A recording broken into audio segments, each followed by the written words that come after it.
Assalamualaikum warahmatullahi wabarakatuh. Perkenalkan, saya Cindy Apriliani dari Farmasi A angkatan 2019 dengan NIM 1904010021, Prodi Farmasi Fakultas Ilmu Kesehatan Universitas Perjuangan Tasikmalaya. Tujuan dari pembuatan video kali ini yaitu untuk memenuhi salah satu tugas akhir semester mata kuliah kimia kuantitatif. Di sini saya akan menjelaskan mengenai perbedaan dari titrasi argentometri dan titrasi nitrimetri. Dimulai dari perbedaan pada pengertian, pentiter, analit, indikator, titik akhir titrasi, dan metode, juga pengaplikasian pada bidang farmasi. Untuk yang pertama, kita bahas mengenai apa itu titrasi argentometri dan apa itu titrasi nitrimetri. Titrasi argentometri merupakan titrasi yang melibatkan pembentukan endapan dari garam yang tidak mudah larut antara titran dan analit. Titrasi argentometri melibatkan reaksi pengendapan antara ion halida seperti Cl-, I-, Br- dengan ion perak Ag+.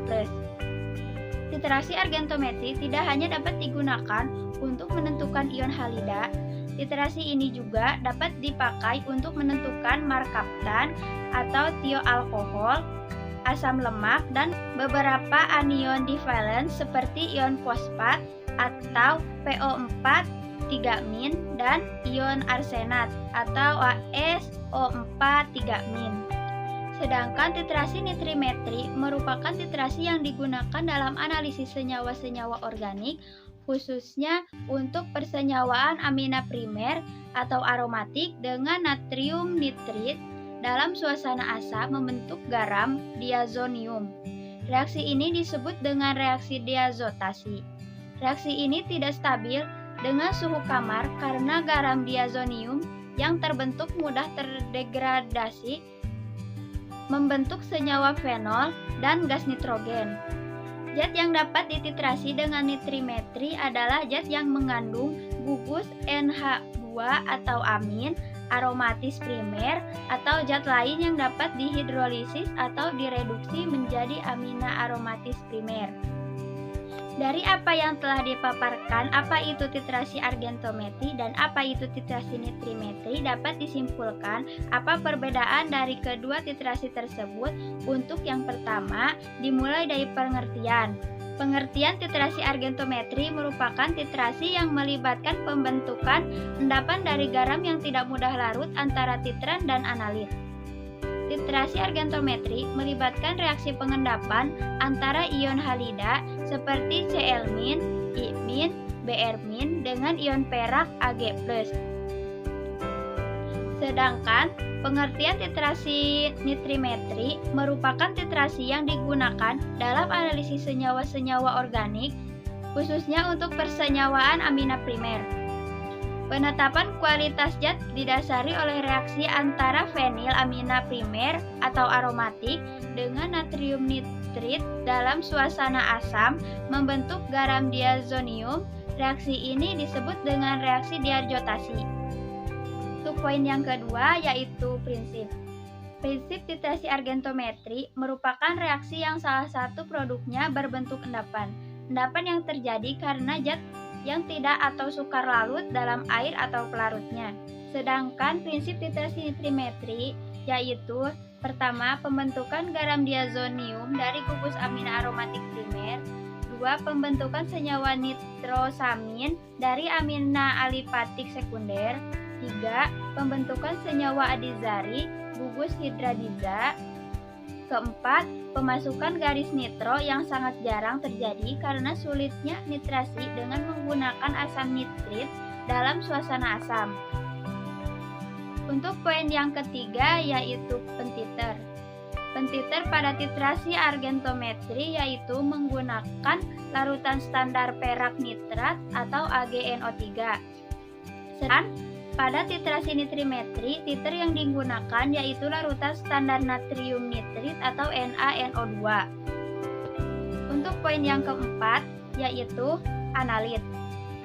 Analit yang digunakan pada titrasi argentometri yaitu ion halida seperti Cl-, I-, Br-. Sedangkan pada titrasi nitrimetri, analit yang digunakan yaitu senyawa yang mengandung gugus amina aromatis primer bebas seperti sulfanilamid, golongan sulfanilamid seperti sulfametazin, sulfadiazin, dan sulfanilamid. Senyawa-senyawa ini dalam dunia farmasi sangat bermanfaat seperti sulfanilamid sangat berguna sebagai antimikroba. Kemudian, gugus amina aromatik terikat dengan gugus lain seperti paracetamol. Dan yang terakhir, gugus nitro aromatis seperti klorampenikol.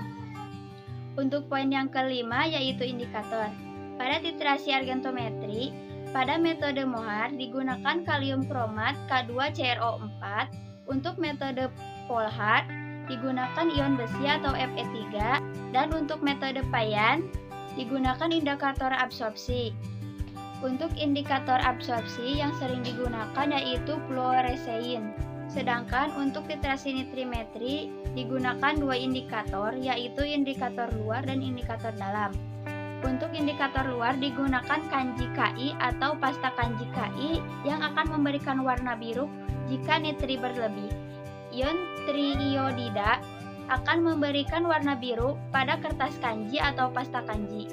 Dan untuk indikator dalam menggunakan campuran tropeolin dan methyl blue. Tropeolin merupakan indikator asam basa yang berwarna merah dalam suasana asam dan berwarna kuning bila dioksidasi oleh adanya kelebihan asam nitrit.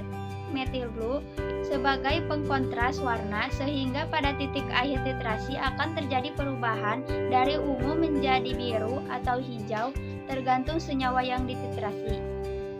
Untuk poin yang keenam yaitu cara penetapan kadar atau metode. Untuk titrasi argentometri terbagi 3 metode. Pertama, metode Mohar, kedua metode Polhard, yang ketiga metode Pajan. Sedangkan pada titrasi nitrimetri, metode yang digunakan yaitu metode menggunakan indikator luar dan metode yang menggunakan indikator dalam. Untuk poin yang ketujuh yaitu titik akhir titrasi. Pada titrasi argentometri, untuk metode Polhard membentuk kompleks berwarna merah. Untuk metode Pajan, koloid warna hijau menjadi merah muda. Sedangkan pada titrasi nitrimetri pada penggunaan indikator dalam dari warna merah violet menjadi biru sampai biru hijau. Dan untuk yang menggunakan indikator luar menghasilkan warna biru. Untuk poin yang ke-8 atau poin yang terakhir yaitu aplikasi penggunaan titrasi pada bidang farmasi. Aplikasi penggunaan titrasi argentometri di bidang farmasi yaitu digunakan untuk menentukan konsentrasi ion Cl-, Cn-, dan Br-. Banyak digunakan untuk menentukan kandungan klorida dalam berbagai contoh air. Untuk contoh jurnalnya yaitu analisis kadar klorida dalam air sumur dan PDAM. Untuk pengaplikasian penggunaan titrasi nitrimetri pada bidang farmasi yaitu untuk yang pertama, penetapan kadar senyawa dengan gugus amin aromatik primer, misalnya sulfadiazin, sulfaguanidin, dan sulfamerazin. Kedua, penetapan kadar senyawa dengan gugus amin aromatis non-primer, misalnya suksinil, sulfatiazol, fetalin, sulfatiazol.